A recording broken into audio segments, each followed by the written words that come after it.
एक दिन मेनका और विश्वावसु मुनि की पुत्री प्रमद्वरा को मुनिवर रुरु ने देखा। मुनिवर रुरु का मन खिन्न हो गया था। वे आश्रम पर जाकर सोए थे। उन्हें दीनहीन देखकर पिता ने पूछा, रुरु, तुम उदास क्यों हो? तब रुरु ने पिता से कहा, स्थूलकेश मुनि के आश्रम पर जो प्रमद्वरा नाम की कन्या है, मैं उसके साथ विवाह करना चाहता हूँ। पुत्र की बात सुनकर उसी क्षण पिता प्रमति मुनिवर स्थूलकेश के पास गए, उन्हें समझा बुझाकर अनुकूल बनाया। तत्पश्चात सुंदरी प्रमद्वरा के लिए याचना की। स्थूलकेश मुनि ने वचन दिया कि शुभ मुहूर्त आने पर मैं विवाह कर दूंगा। प्रमति और स्थूलकेश ये दोनों महात्मा तपोवन में निकट रहकर विवाह की तैयारी करने लगे। उसी समय की बात है। सुंदर नेत्र वाली प्रमद्वरा घर के आंगन में घूम रही थी। एक अलसाया हुआ सांप पड़ा था। प्रमद्वरा के पैर का स्पर्श होते ही उसने उसे डस लिया। इससे उसका शरीर प्राणहीन होकर जमीन पर गिर पड़ा। सब ओर कोहराम मच गया। सबके सब मुनि आ गए। शोकाकुल होकर विषाद करने लगे। जमीन पर पड़ी हुई मृत पुत्री को देखकर पिता के दुख का पारावार न रहा।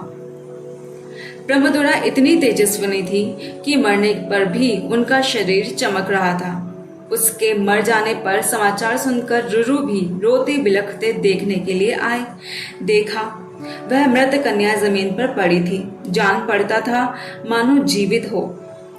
स्थूलकेश तथा अन्य अनेकों श्रेष्ठ ऋषि विषाद कर रहे थे। उन्हें देखकर रुरु वहां से बाहर निकल आई। उन्होंने शोकाकुल होकर मन में सोचा, मेरे दुर्भाग्य ने ही इस महान अद्भुत सर्प को यहाँ भेजा है।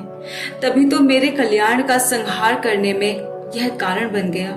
क्या करूं और कहां जाऊं? अब तो मेरी प्राण प्रिया इस लोक से चल बसी। मैं बड़ा ही भाग्यहीन हूँ। इससे इसके पाणी ग्रहण करने का तथा अग्नि में लाजा की आहुति देने का भी अवसर मुझे प्राप्त नहीं हो सका। मेरे इस मानव जीवन को धिक्कार है। अब तो मेरे प्राण निकल जाएं, यही ठीक है। यूं विषाद करते हुए वे नदी तट पर बैठकर उपाय सोचने लगे। यदि मैं मर जाता हूँ तो कभी न मिटने वाली आत्महत्या के सिवा दूसरा कौन सा फल मेरे हाथ लगेगा। मेरे पिता दुखी होंगे। माता का मन संताप की आग में रात दिन जला करेगा। हाँ, मुझे मरा देखकर मेरे दुर्भाग्य अवश्य ही बड़ा संतुष्ट होगा। इससे मेरी दिवंगत प्रिया प्रमद्वरा का तो कुछ उपकार होने की संभावना है नहीं। यदि मैं वियोग से व्याकुल होकर स्वयं आत्महत्या कर लूंगा तो वह प्रमद्वरा परलोक में मुझ आत्मघाती की पत्नी बन जाएगी। यह भी संभव नहीं रहेगा। इसलिए मेरे प्राण त्याग करने में तो अनेकों दोष हैं। जीवित रहने पर ये कोई दोष नहीं आ सकते। इस प्रकार विचार करने के पश्चात मुनिवर रुरु ने स्नान और आचमन करके पवित्र होकर हाथ में जल लिया और कहा, यदि मैंने कुछ भी देव पूजन आदि पुण्य कार्य किया हो, अर्थात भक्ति पूर्वक गुरुदेव की पूजा, जप, तप, हवन, संपूर्ण वेदों का अध्ययन, पुण्यमयी गायत्री का जप एवं भगवान सूर्य की आराधना की हो, तो उस पुण्य के प्रभाव से मेरी यह प्रिया जीवित हो जाए। इतने पर भी यदि मेरी प्राण प्रिया के प्राण नहीं लौटेंगे तो मैं जीवन त्याग दूंगा। इस प्रकार संकल्प करके देवाराधना पूर्वक रुरु ने वह जल जमीन पर छोड़ दिया। राजा परीक्षित कहते हैं, रुरु अपनी भावी पत्नी प्रमद्वरा के वियोग से दुखी होकर यूं विलाप कर रहे थे। इतने में सामने भगवान का भेजा हुआ दूत आया और मुनि से कहने लगा। देवदूत ने कहा, ब्राह्मण देवता, तुम्हें इस प्रकार दुस्साहस नहीं करना चाहिए। भला मरी हुई स्त्री पुनः कैसे जीवित हो जाएगी? यह सुंदरी कन्या मेनका अप्सरा की कन्या थी।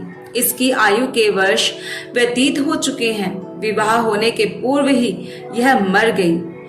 तुम किसी दूसरी स्त्री के साथ विवाह कर लो। अरे प्रचंड मूर्ख, रोते हो क्यों?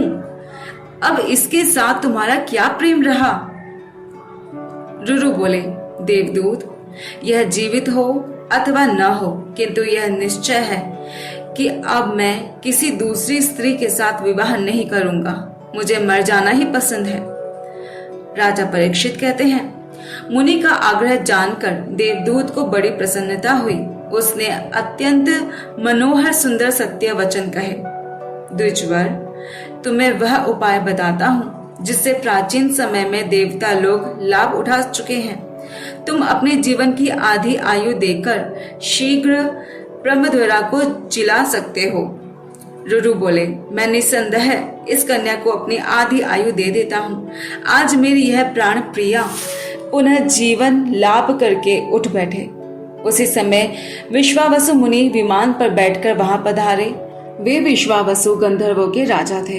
अपनी पुत्री ब्रह्मद्वारा का निधन जानकर स्वर्ग से उनका आना हुआ था।